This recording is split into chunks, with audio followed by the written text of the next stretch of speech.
যে আসলে ও এক ধরনেরই বল করে। এখন ওর শিখতে হবে যে কি করে রং রান করা যায় বা টপ স্পিন মারা যায়। চোখটা উপরের দিকে, অল্পতেই তুষ্ট হতে রাজি নন রিশাদ। বিশ্ব ক্রিকেটে নাম কামাতে মরিয়া নীলফামারীর লেগি। চট্টগ্রামে প্রস্তুতি ক্যাম্পে কোচের কথা যে মন দিয়ে শুনেছেন এবং নিজের বোলিং সামর্থ্য বাড়ানোর জেদ যে আছে সেটাই ফুটে উঠেছে প্র্যাকটিসে এবং 3 দিনের ম্যাচে।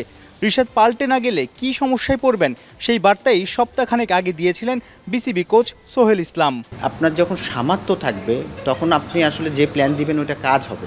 রিশাদের সামর্থ্য বাড়ছে, এখন যেটা করতে হবে রিশাদের যে এটা তো ফার্স্ট টুর্নামেন্ট গেল, আপনার আরও কিছুদিন যাওয়ার মধ্যে ওর আসলে বুঝে ফেলবে অপোনেন্ট টিম যে আসলে ও এক ধরনেরই বল করে। এইবার ওরে আস্তে আস্তে যেহেতু স্ট্রক বল ওর আসলে ভালো, এখন ওর শিখতে হবে যে কী করে রং রান করা যায় বা টপ স্পিন মারা যায়। অন্য যে আসলে উইপেনগুলো আরও 2-1টা লাগবে, একটা উইপেন দিয়ে আসলে ইন্টারন্যাশনালি সার্ভাইভ করা ডিফিকাল্ট।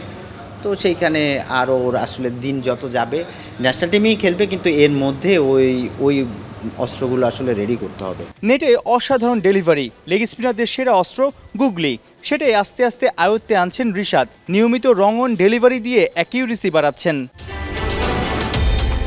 সবশেষ টি-20 বিশ্বকাপে 14 উইকেট, টাইগারদের মধ্যে সেরা বোলার, যদিও এখনও লাল বলের বিবেচনায় নাই। পাকিস্তান সফরে বাংলাদেশ এ দলের 4 দিনের ম্যাচের স্কোয়াডে জায়গা হয়নি। তবে বুধবার চট্টলার পিচে রিশাদ যে ডিসিপ্লিন দেখিয়েছেন, যেভাবে টানা লাইন লেন্থ দারুণভাবে মেইনটেইন করে উইকেট তুলে নিয়েছেন, তা বাহবা পাওয়ার মতোই। সেক্ষেত্রে বলাই যায় দ্রুতই হয়তো টেস্ট ক্রিকেটে এই লেগ স্পিনারকে নিয়েই ছক আঁকা শুরু করবে টাইগারদের টিম ম্যানেজমেন্ট।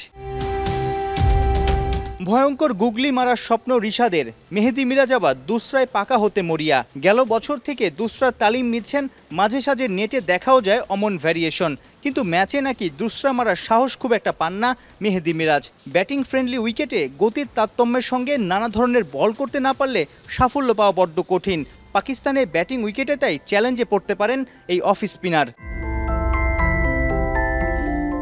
সাইফুল রূপক, 71, চট্টগ্রাম।